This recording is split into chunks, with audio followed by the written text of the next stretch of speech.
Braves could use a couple of pitchers. Yeah. Okay. Well, let's see. It's 8 o'clock. My goodness, I went to sleep at the switch.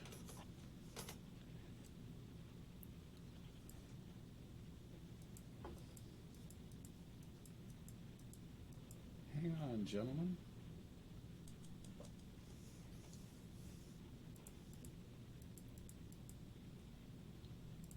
Okay, we're going to start this.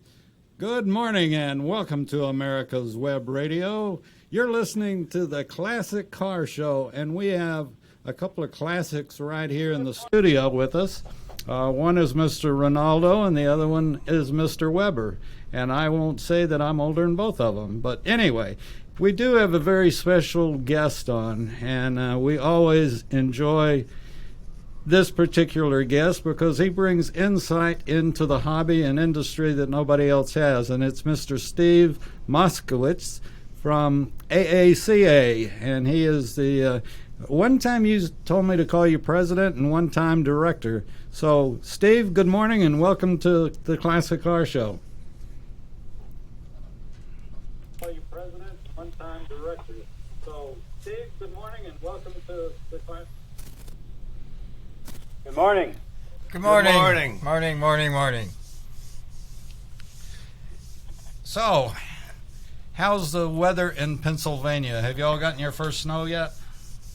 Well, right now this morning it's foggy and a little bit wet, and we're getting prepared for some big snow this week. Oh boy. Yeah, well, we've just had cold. Now it's gotten warm again the past couple, 3 Yeah, days. it's going to rain again. Yeah, it's going to rain again. Anyway, how you doing? Doing okay, Steve. Doing okay? Although I don't know. I'm a little overwhelmed with your outfit today. Over or under? Yeah. Well, you know, we're doing our Christmas card today. Okay. So we've done a picture one for years. We're gonna use the Model T for this year's card.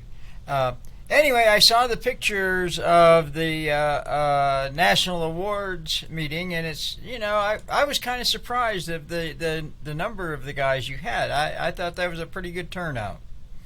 Yeah, it really was. It shows the dedication that this group has to the hobby, to AACA, and that they understood the importance of trying to do this. And you know, those that could make it made it, and those that couldn't didn't. But everybody gave it their best shot, and we had a pretty good sized meeting. Yeah, and I a couple of the guys I talked to, and they said they were very impressed with the new building. Well, I hope they would be. Yeah, no, I mean really, you know, you hear it, but you don't really you hear about it, but you don't know until you actually see. Yeah, it's everybody that's been in here has been extremely complimentary. Some of them have been overwhelmed. Some of them have been shocked. A few of them have shed tears of joy and of emotion that this club was able to do something on this magnitude. And we're not finished yet, and so they haven't seen all the cars in the atrium and all the artwork up on the walls yet. So it's going to be even better as we move down the line. Yeah, it's a big project, and I know you guys have been working for how long now has this been going on? Over a year. A couple of years, and yeah. it is a big project. And on top of that, just yesterday we started moving in the Philadelphia Library collection, and oh my God, you talk about a big project. That is a monster. Yeah, I'm sure. Yeah, we had Dr. Fred on a couple of weeks ago talking about it, and he was mentioning that they had a real challenge just moving their stuff in. So yep. It sounds like you got 3 young, strong guys there to help you. So I bet. Yeah, what's neat, I think, for Fred and for us is when you start digging into the material, you realize that some of that material probably has not been seen by anybody in a half a century. I mean, there's some some really amazing material there. Wow. Some real rare stuff. And speaking of the library, I called and about 3-4 weeks ago and talked to Matt, and I've been having some problems with the Maxwell. Not that I can't fix it, it's just that there's no information out there. And this is a 1909 Model A 2-cylinder car. It's all stock, including a stock Maxwell carburetor. And as you know, like things like you've dealt with, the Oldsmobile is different because there's more information on that. There's just no information anyway, but he was able to dig through the archives and find a couple of tech articles about the Maxwell all-brass Model A carburetor. So he gets a big A+ for that. And that just shows you, for those of you who aren't members of AAC, it shows you one of the huge benefits, because I could have never found this stuff. There's no way I could ever get a hold of this stuff. So they did a good job. They did a good job for me. Glad to hear it. That's what we're here for.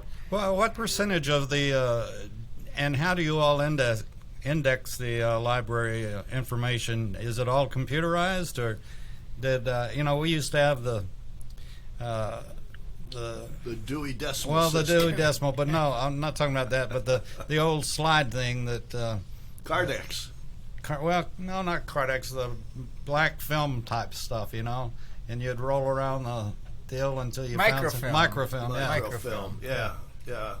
Yeah, we have quite a bit of it that is digitized, but others it's not. We've got a catalog, a brand new searchable catalog. It's sort of like a Google thing that should be up and running very, very soon. It's been delayed, but that should be coming up soon. But needless to say, we're now going to be looking at almost 3 million documents, and those are all not digitized. But we do have a very good system of being able to find the information that people are seeking. That's incredible. Yeah. Oh, it is. It's an amazing thing. How many volunteers do you have now, Steve? As of today, 0, because while we have 3 or 4 really dedicated volunteers, during the pandemic, we've kept them out of the building out of respect for their age and respect for the staff here, while we try to maintain a safe environment for everybody right now. So as soon as things calm down a little bit, we certainly hope to get them back and get them to work, because there is no shortage of work here right now. Wow. Oh, yeah, I'm sure of that. Any other big collections on the horizon? Yeah, we do. I can't mention them by name. We have a really big collection of very, very early literature that's due us out of the West Coast. Probably will take a full semi-tractor to get here. Wow. And we got a couple smaller collections that are talking to us now. So I think as people in the hobby get older and start to try to figure out what to do with their collections, or other smaller libraries take a look at what they're doing and realize that their expertise is not in library science, where we have 3 librarians with their master's degree, and we have systems and technology in place in a brand new library that makes it perfect for that material to be here, to be safeguarded for eternity. So I think we'll see more and more people want to take advantage of our facility.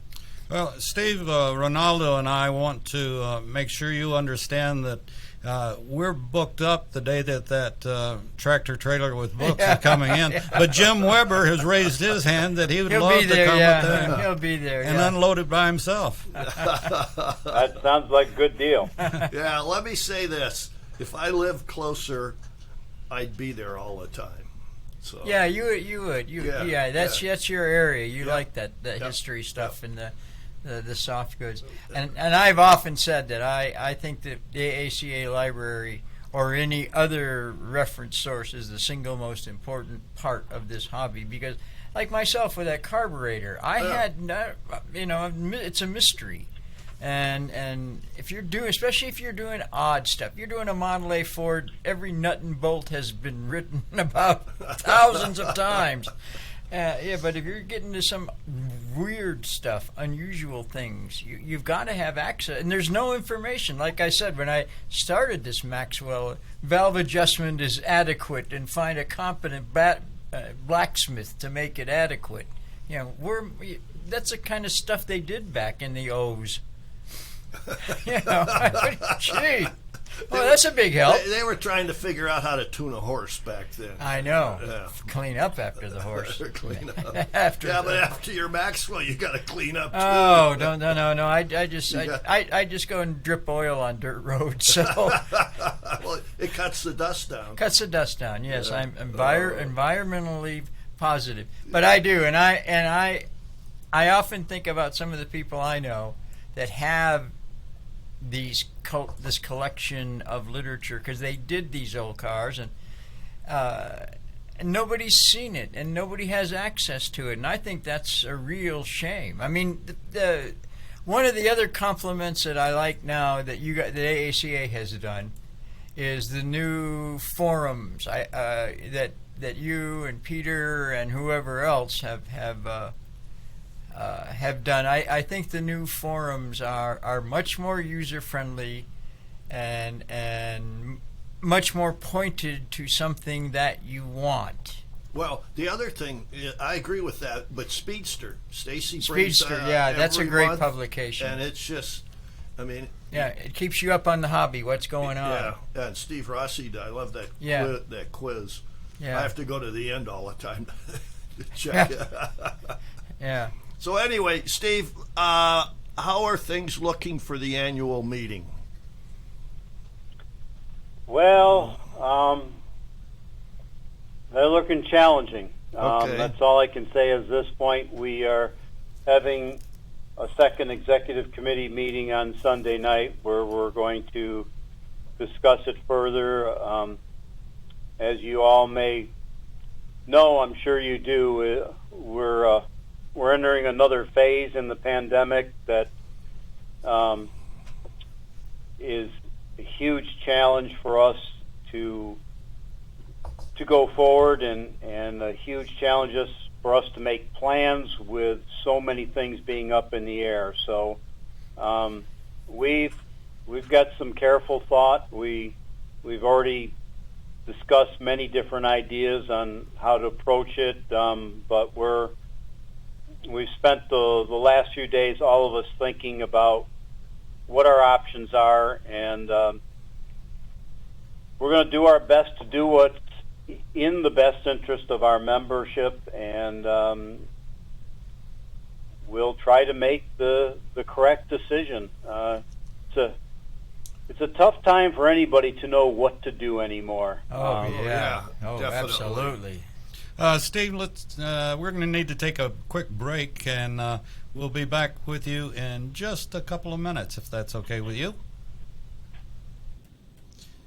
You're listening to America's Web Radio, and we do appreciate you listening. And this break I'm going to dedicate to AACA. If you're not a member, join. If you're into the classic cars, vintage cars, and if nothing else, just for their 6 times a year magazine that they put out. It is absolutely gorgeous, suitable for framing, I would say, in many cases. Some of the photography is just absolutely super. And it's a great organization. They have wonderful people that, even from Sue that answered the phone the other day. She is very nice lady, and you could just enjoy talking to her if you wanted to. But think about joining the AACA. If you're into classic cars or into cars, period. The other thing is that I want to invite everybody, particularly veterans, but everybody, to go to our homepage. We have added some things on our homepage that seem to be being very well accepted, and we want you to know about the shows that we do for veterans, a veteran's story, and then I do a couple of shows during the week talking to veterans, and want to keep everybody remembering our veterans and our first responders.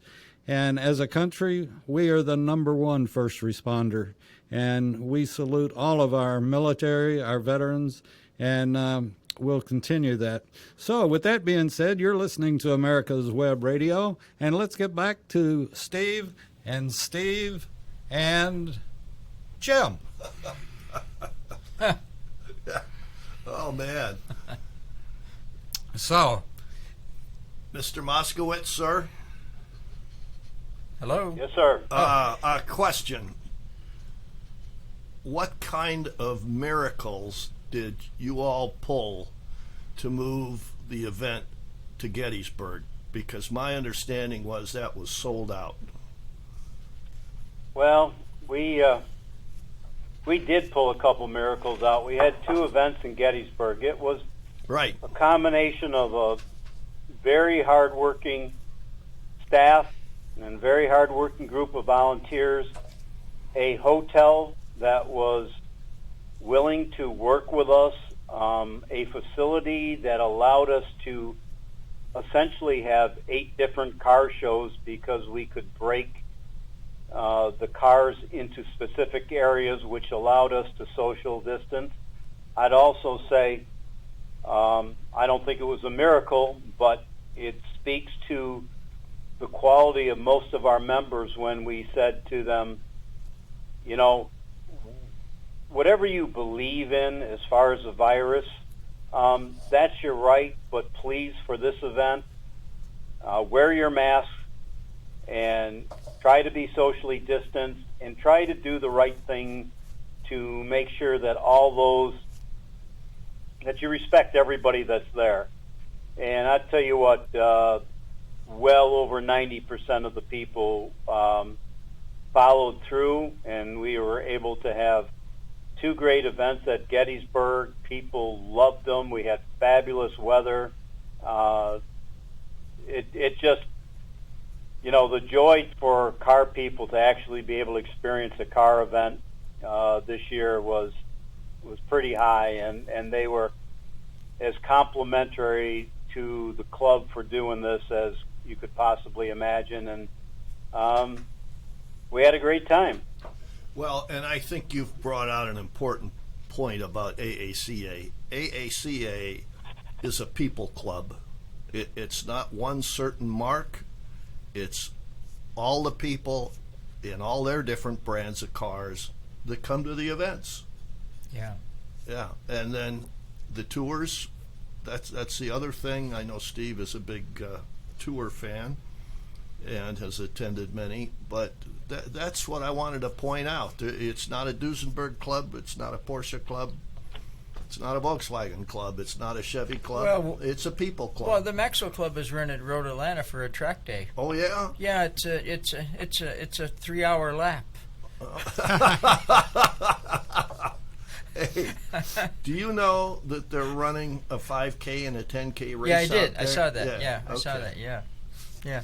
One of the things I was kind of interesting on the website was this long discussion about modifying and changing the high performance class and defining high performance cars. What are your personal thoughts on that stuff now? Then we're getting up into the mid 90s cars. It's not like everybody knows a GTO and everybody knows a Hemi Roadrunner, but what about those kind of cars? Where do some of these hot things that fit in the late 80s and now mid 90s? What are your thoughts on expanding the high performance classes for national meets?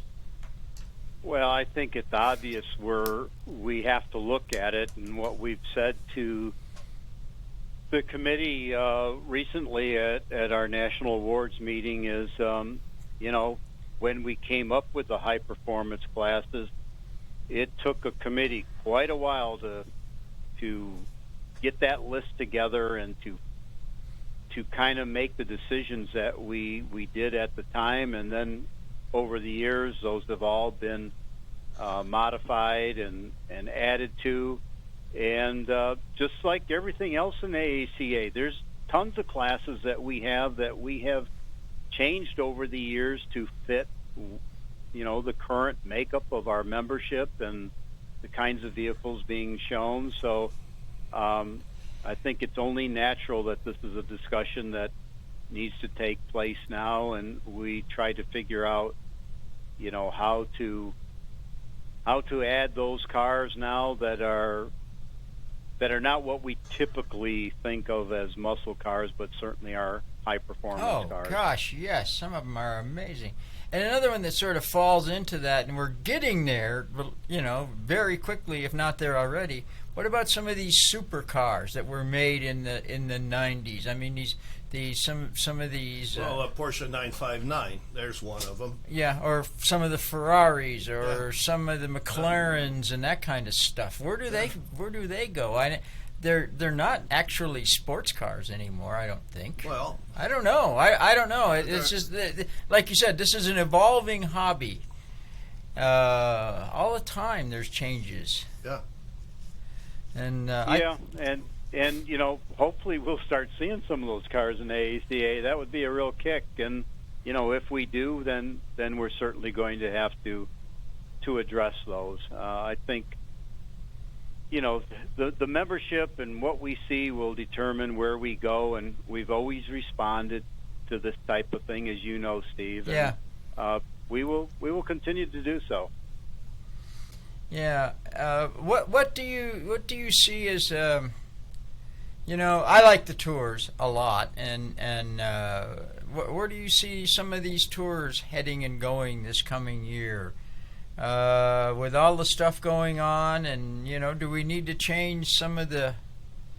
We have the Founders Tour for anything, but is some of the other ones that may need to be looked at too, to expand or shrink or modify to lay it out? You could do a muscle car tour. Yeah, I think everything. If we're going to be a responsible organization, everything we do need to be looked at, and tours.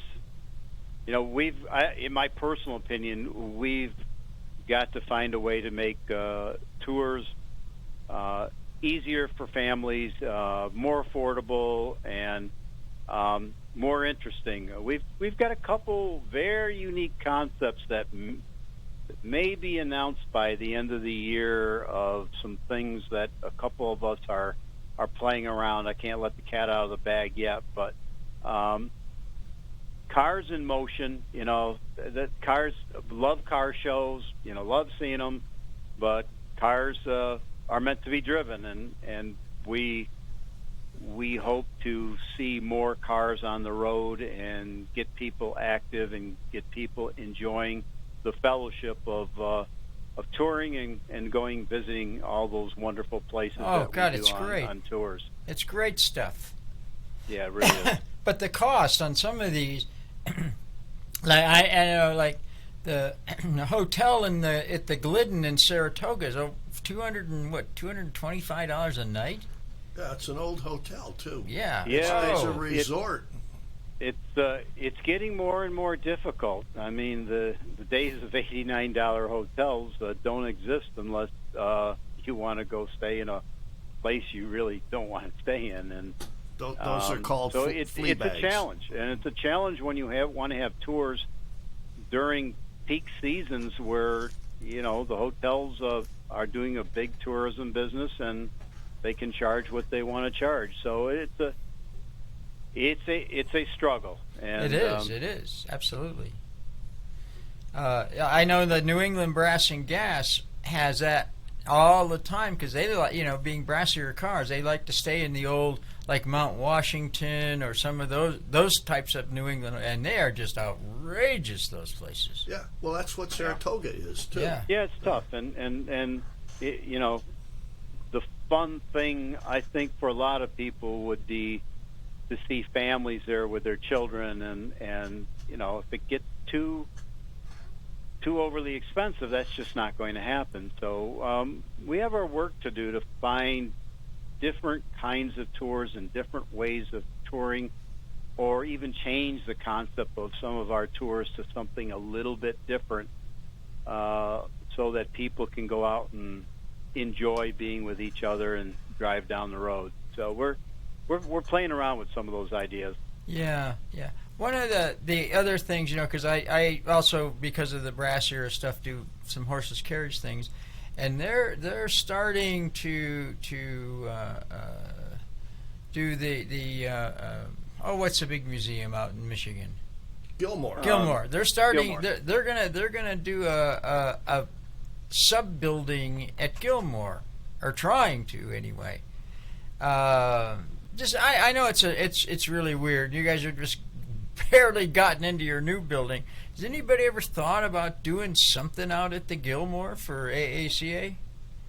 No, it's just a thought, just an idea. We're committed here, and it doesn't really make any sense for us, and it certainly at this point makes zero financial sense for us. We've got such a massive investment in this building, still not completely paid for. So you can only do so much. And, the Gilmore model is a wonderful model, but we're open year round, and we're open 6 days a week, and a little different model over at the Gilmore than that. Yeah. Oh, I just wondered if there'd been any just kicking around, noodling sessions. Because I always like to go to the Gilmore and look at all the club's stuff. Yeah, but it's a great facility. But think about this: AACA serves 48 states. I mean, just 50 states. Well, okay, but I'm talking about in the continental U.S., 48 states. So, do you go to Hawaii all the time? Oh, God, I started something. Okay, well, we're going to stop it with a break. We'll be back right after this. Whether cruising the strip in a 57 Chevy or taking the family on a vacation in a 71 Oldsmobile Vista Cruiser, you need to tune in to Classic Cars with Steve Rinaldo and Jim Weber every Saturday from 8 to 9 a.m. on americaswebradio.com. Hi, this is Steve Rinaldo, host of the Classic Car Show on America's Web Radio. Just talking to you about antique car insurance. I think that if you're looking for the best coverage for your classic car, consider J.C. Taylor Insurance. I've been my insurer for years in this hobby and have the top rating of all of the insurance companies in the hobby. When you get ready for insurance, call J.C. Taylor or visit jctaylor.com on the Internet. Yeah, and let me add to that. When you call J.C. Taylor, tell them you heard about it on America's Web Radio. We really support J.C. Taylor and the fine organization that Bob Wallace has there. And be sure and tell them that you heard about it on America's Web Radio. With that being said, let's get back to our special guest today, Mr. Steve Moskowitz, the director of AACA, and Steve's up in the northern lands. Pennsylvania. Yeah. Yeah, Hershey. Yeah. Up in Hershey, my second home. I bet, do you ever go across the Great River anymore? Only with an armed escort. Yeah, but if there were a tour of McDonald's hamburger stands west of the Great River, you'd probably go on it. Pete's Pizza, and I'd go. Oh, okay. I've got the solution to the motel and hotel situation. Steve, you ought to line up with some RV outfit that'll furnish you 50 or 60 RVs that people can rent and stay at some location. Interesting thought. Certainly there's a lot of RV places in this neck of the woods, but never thought of an idea like that, but who knows? Yeah. Like Ricketts and I always wanted to do and nobody's done it yet, a GPS tour where all you get is a coordinate.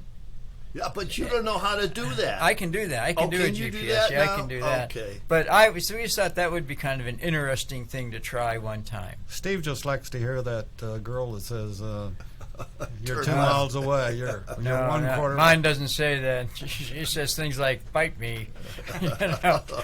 This is a public radio show. Well, that's nothing wrong with that. But anyway, let's talk about Hershey. What's going on for the upcoming year? What's happening with the changes up there? And also, I understand that there's a continued restructuring of the flea market field and a bunch of stuff. What's going on up there? I hear all these stories about things. Yeah, most of them are stories, Steve. It's pretty much going to be business as usual next year. There has been some changes in the footprint over by Redfield South, which is the new entrance to Hershey Park. But overall, the plan is pretty much the same, and nothing is 100% set in stone. But I think next year you'll see the typical fall meet that we know and love, and just can't wait for it to happen, because sure missed not having it last year.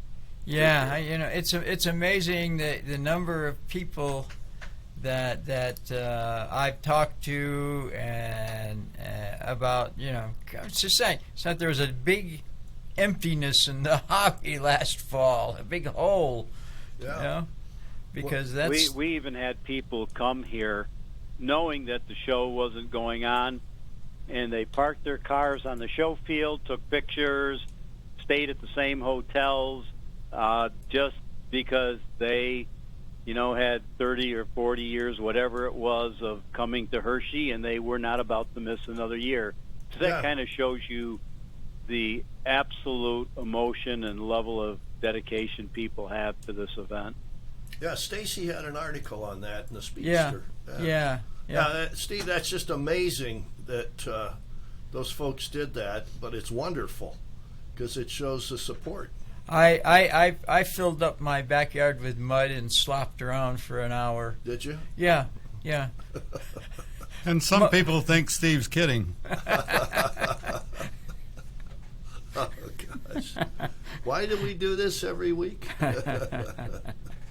No, but it is. It's a thing that everybody looks forward to all year. Yeah. And even if you don't buy parts or cars, you see the people. It's about seeing people you haven't seen since last year. It's worldwide. That's the other thing. Yes. The amount of people that come from other countries. And the public and a lot of both the vendors and participants and car show people and car corral people have no idea what it takes to put this thing on. Yeah. They don't. They just think you just show up and it happens. Can you imagine with the impact of it not happening this year and what it's going to be like next fall with all of the pent-up demand?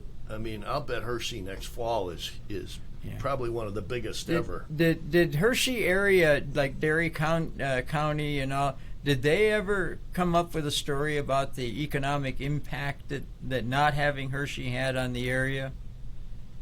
Well, there's nothing in writing, but few people in town. In fact, one major restaurateur made a statement in the paper that without Hershey, he might as well close up. It's his busiest week of the year, and with everything else that has gone on. In fact, as of last night at 12:01, they shut all of our restaurants down for inside dining again, and these folks are hurting. The town does not look the same. Hershey Park opened up this summer, and we got some of the tourism dollars back here, but it was a major blow to the economy here. There were a significant amount of people furloughed, laid off, let go at the Hershey Entertainment Resorts, and throughout the whole township. So this was a major economic hit to Dairy Township and the surrounding area. Yeah, I can imagine, and not to, but I think that now some of the people will appreciate Hershey a little more.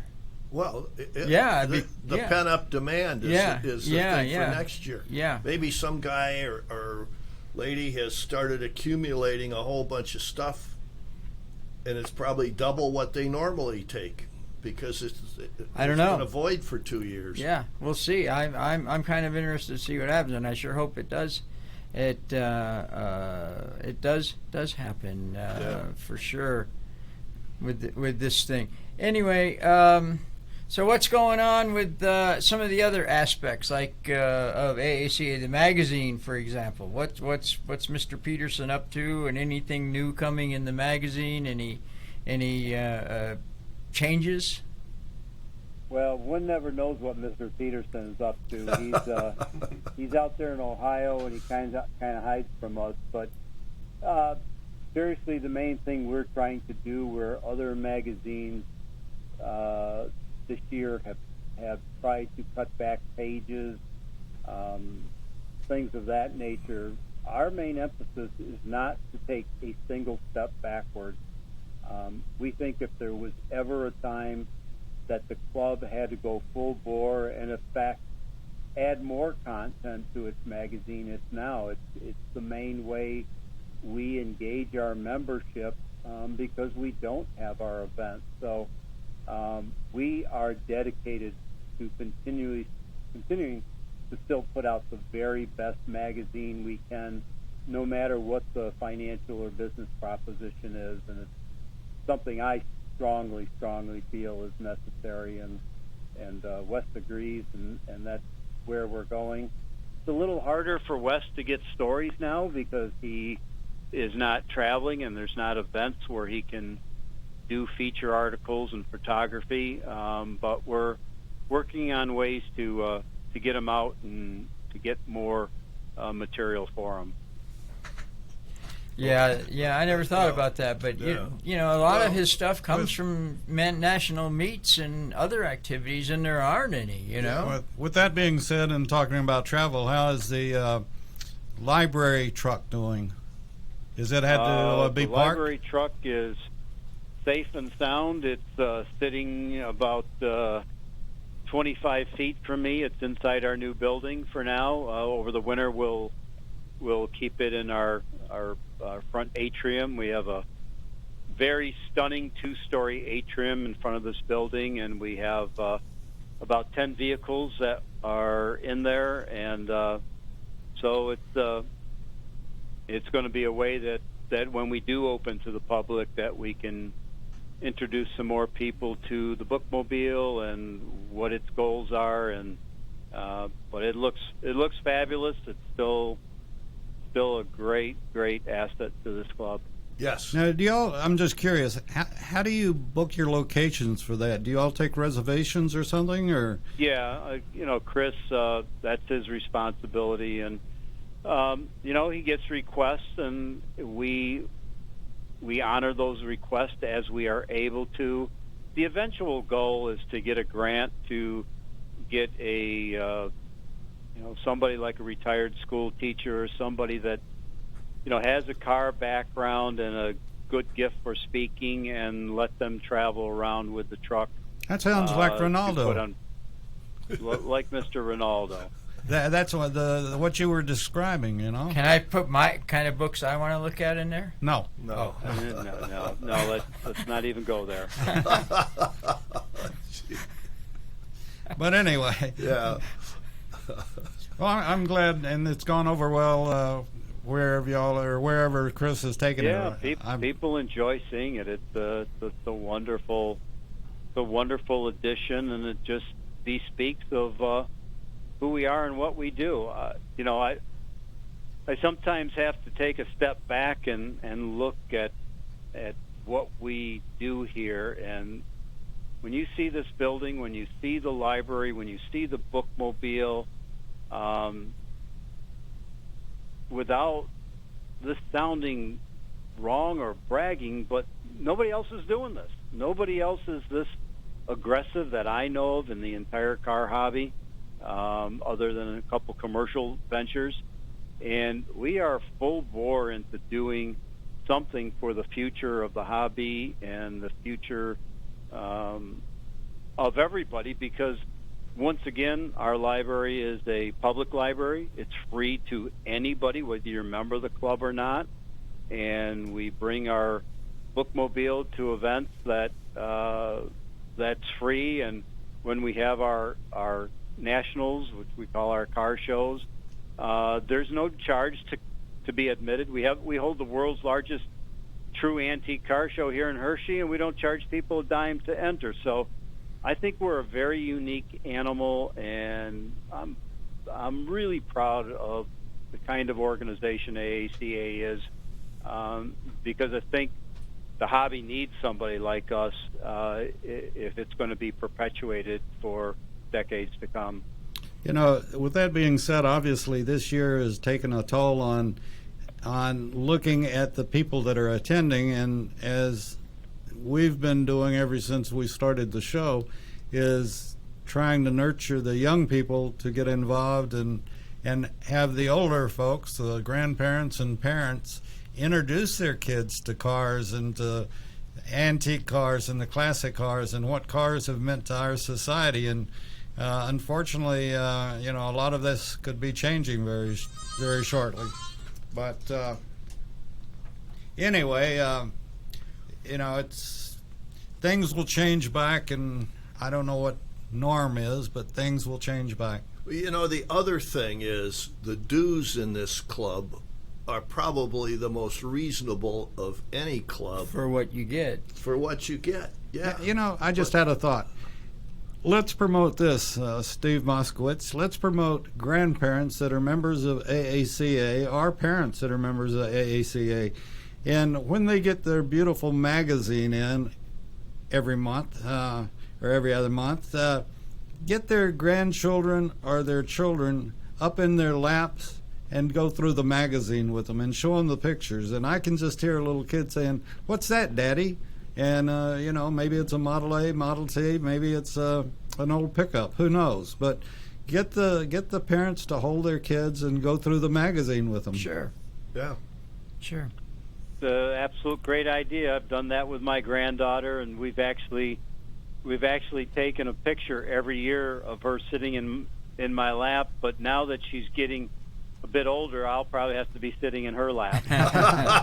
You know, one of the things that I really liked at the Model T Club, that Natalie Weaver's the editor of their magazine, they have a kids editor.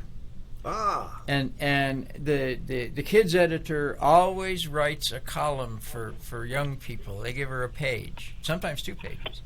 And I think it's pretty cool. And she's working on a Model T Ford. She's about 12, 13 years old. Yes. And she's working on a Model T Ford and getting help from all of the other existing guys. There's, you know, coming over and showing how to recondition the wooden wheels and stuff. And she writes the story. And that's a pretty cool thing. And I know a lot of the young people really like reading, because she writes the way kids talk.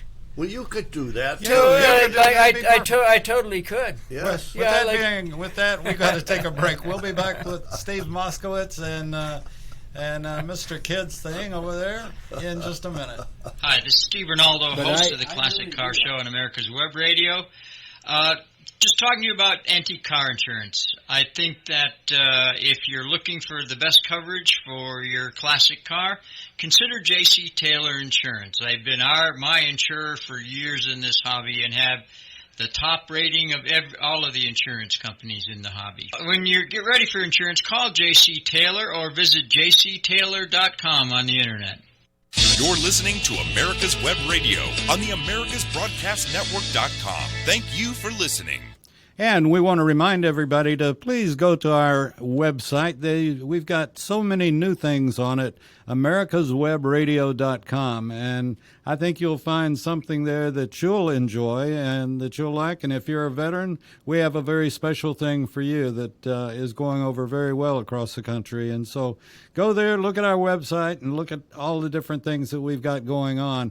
With that, let's get back to our very special guest, the director of AACA, which means he be the top man at AACA, Mr. Steve Moskowitz, and he is filling us in.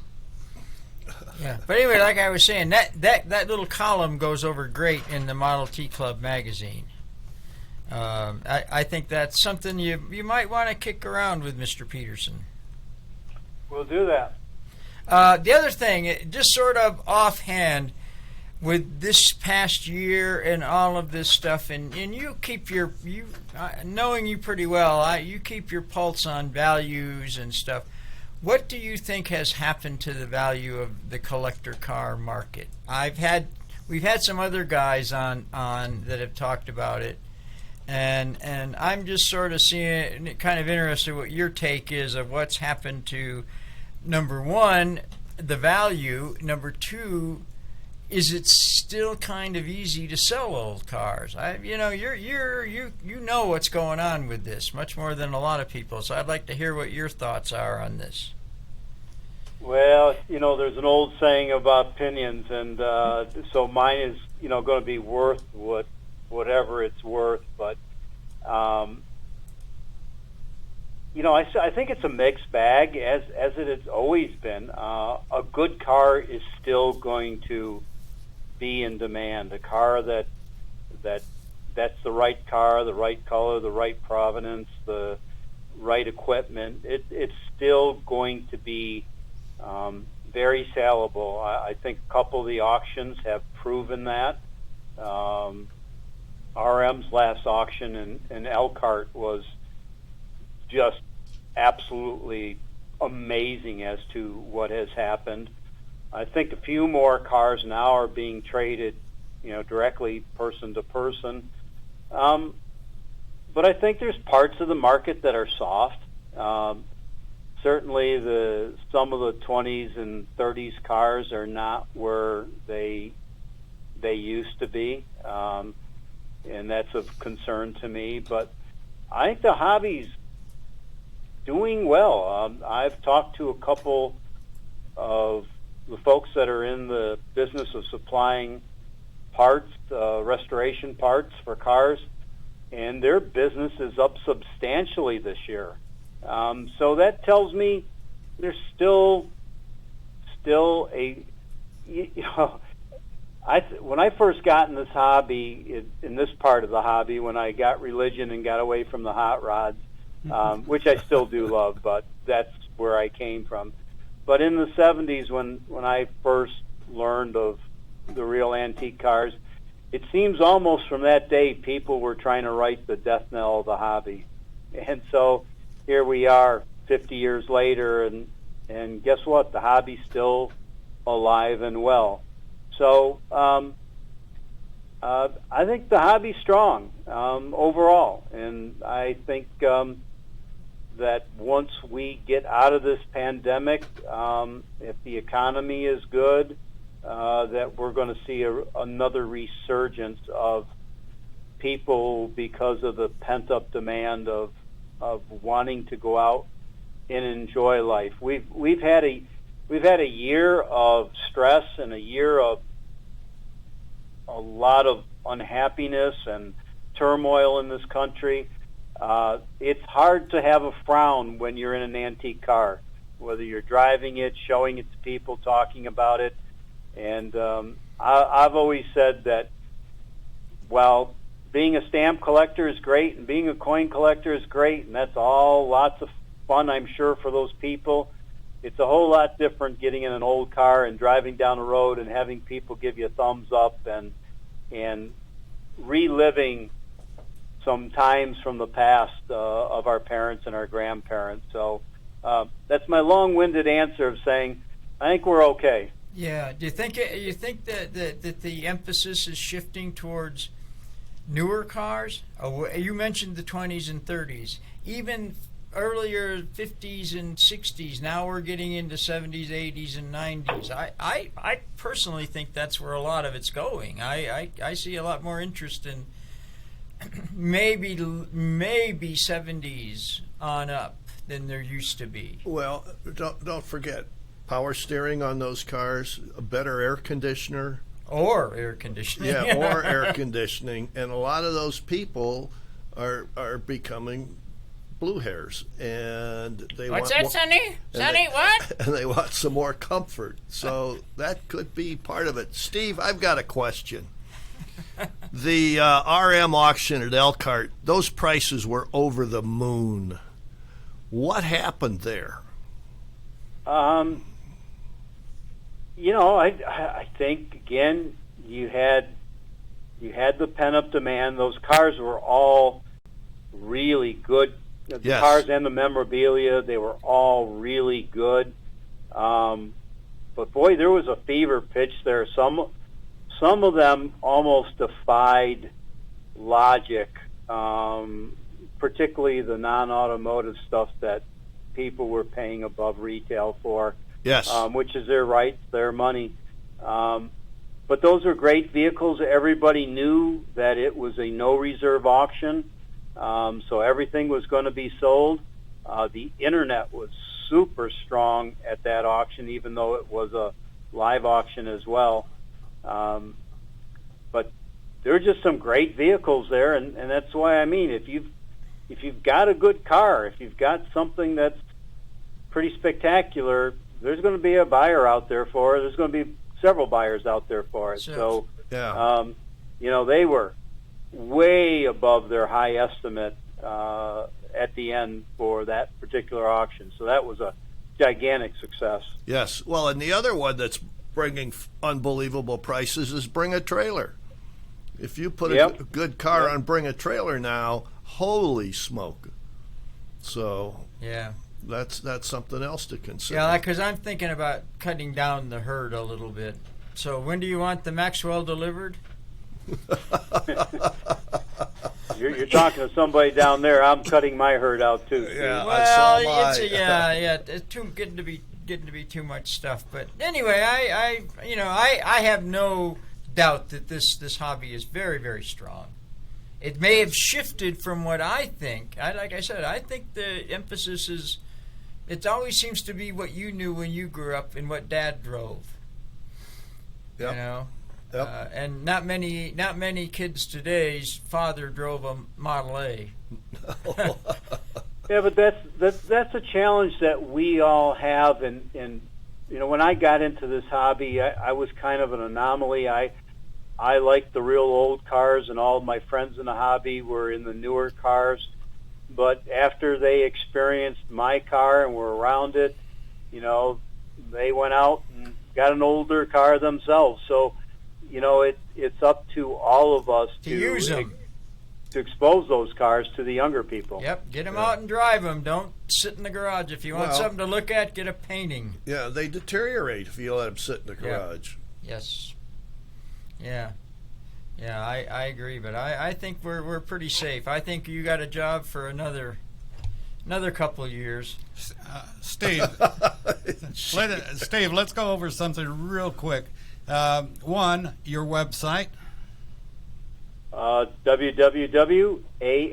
www.aaca.org.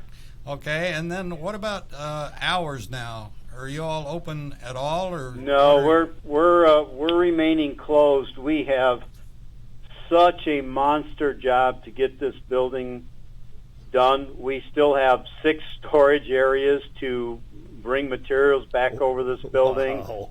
The library had 4 trucks here on Friday from Philadelphia, and that's only about 40% of the material. So we're just not going to open up till we are ready for prime time. and an estimate? First of the year, or Hopefully after the sometime the first quarter of next year. Certainly we don't want to go beyond that. And a lot of it also depends on, how well we're doing in this country with the pandemic. first? Right. Yeah. Any other? Do you all take on your website? Do you take donations there or encourage donations? Yeah, we sure do, and certainly can call me up. I answer the phone and call up here at 717-534-1910. Would be happy to take a credit card, mail us a check, whatever. Certainly support for us as a nonprofit, as a 501c3, tax deductible. We certainly enjoy having folks support us. So we'll welcome any support we can get. Well, we as a radio station certainly support you all and the job that you do, and it's a relief to Jim Weber that basically once a year Rinaldo's in Hershey, and so that that makes for an easy week. Yeah, well, they wouldn't let the both of us in Hershey together. No, that would be too much. You'd make Pennsylvania tilt. But no. Yeah, well, you got to remember when Steve's in Hershey, that causes a whole new set of problems for us. Yeah. That scooter's illegal. Yeah, well, what can we say? What can we say? But Steve always means well, and I think. You think? You think? I think. But no, I just want to thank Mr. Moskowitz for coming on today. And, yes. Steve, I hope you'll keep us posted as when the doors are open again, and whatever you need from us that we can announce, we'll be glad to. And we appreciate our relationship, America's Web Radio and AACA. And certainly thank you for it. And please give Stacy and Chris our best. And we will do that. Yeah. And we, as always, thank you guys for your support. We wish you a Merry Christmas and a Happy New Year and all the best of health in the coming year. And certainly we look forward to the point in time where we can start hosting people here and having them see this incredible facility and some of the most amazing new automotive research materials in the entire world that nobody has seen for decades and decades and decades. So, cool. Yeah, that's amazing. And you still have the best bargain in the industry with the dues and what you get with the dues. We think so. Yeah. Steve, thank you again, and we'll talk to you again soon. Thanks, Steve. All right. Thanks, guys. Have a good one. Yeah, you take care of yourself, will you? We'll do that. Yeah, be safe. All right, bye. All right. Bye. You're listening to America's Web Radio on the AmericasBroadcastNetwork.com. Thank you for listening. Hi, my name is Steve Rinaldo, host of the Classic Car Show on America's Web Radio, talking to you about antique car insurance. In this hobby that I've been part of for years, not all insurance companies and insurance coverage is the same. I would suggest that you call J.C. Taylor or visit jctaylor.com to find out some information about some of the best antique car insurance you can get, such as agreed value insurance for your classic car. Again, when you get ready to insure your classic, antique, or even your street rod, call J.C. Taylor Insurance or visit jctaylor.com. Hi, I'm Dr. Mike Karuchak. Join me and my co-host, Dr. Hal Schertz, every Thursday morning at 8 a.m. and listen to the Doctor's Lounge, where you get a private insight into the conversations that doctors have amongst themselves. Join us Thursday, 8 a.m. every week. If you live to serve and want to make an even bigger difference, consider joining the U.S. Army. With training in fields like medical care, linguistics, and engineering, an Army career can amplify your efforts with humanitarian opportunities all over the world. Plus, you'll receive competitive pay and incredible benefits, so you'll be taken care of, too. Learn more at GoArmy.com. Perhaps you are struggling to cope with the disease of addiction. If not, you probably know a family member or friend that needs help in battling the cravings and the personal and professional damage done by the effects of drugs or alcohol.